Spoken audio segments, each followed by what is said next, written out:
ഈ കണ്ടപ്പോൾ തന്നെ ഞാൻ അത്ഭുതപ്പെട്ടു. അമ്മ എന്ന് പറയുന്നു, കാണുമ്പോൾ ഒരു ചേച്ചിയെ പോലെ എനിക്ക്. അപ്പം ഞാൻ ഈ ഒരു ഇതിൻ്റെ രഹസ്യമാണ് ചോദിക്കുന്നത്. അതിന് രഹസ്യം എന്ന് പറയാനൊന്നുമില്ല. ഒന്നാമത് എൻ്റെ മനസ്സ് നിറയെ കണ്ണനാണ്. കണ്ണനുണ്ടാവുകൊണ്ട് അവിടെ ബാക്കി ഒരു സ്പർദ്ധയും ഉള്ളിൽ കയറാനില്ല, ഒരു വിഷമം ഉള്ളിൽ കയറില്ല. അതുപോലെ വിഷമം മനസ്സിലേക്ക് കയറുമ്പോൾ കണ്ണനുള്ളിൽ നിന്ന് ചിരിപ്പിക്കും. അതാണ് എൻ്റെ മെയിൻ. പിന്നെ ആരോടും അങ്ങനെ പ്രത്യേകിച്ച് ഒന്നും ഒരു സ്പർദ്ധ ഞാൻ വെക്കാറില്ല. പിന്നെ ഉള്ള സമയം വെറുതെ ഇരിക്കാറില്ല. അതാണ് ഏറ്റവും നമ്മുടെ മനുഷ്യനെ അലസതയാണ് സത്യത്തിൽ ഏറ്റവും വലിയ ശത്രു. അപ്പം നമ്മൾ രാവിലെ എഴുന്നേറ്റ് എന്നെ സംബന്ധിച്ച് 24 മണിക്കൂർ പോലെ ഒരു ദിവസത്തിനുള്ള ഉണ്ടായിരുന്നത്.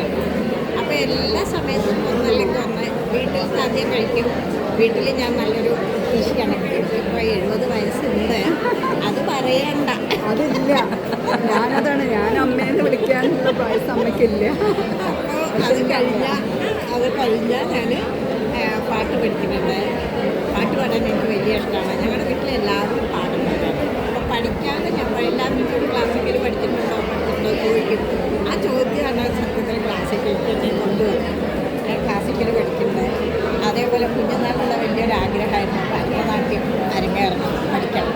അത് അന്നത്തെ സാഹചര്യം സമ്മതിച്ചില്ല. അപ്പോൾ കുറച്ച് എനിക്ക് അങ്ങാടിപ്പുറം പത്മനാഭൻ സാറ് അന്ന് നന്നായി.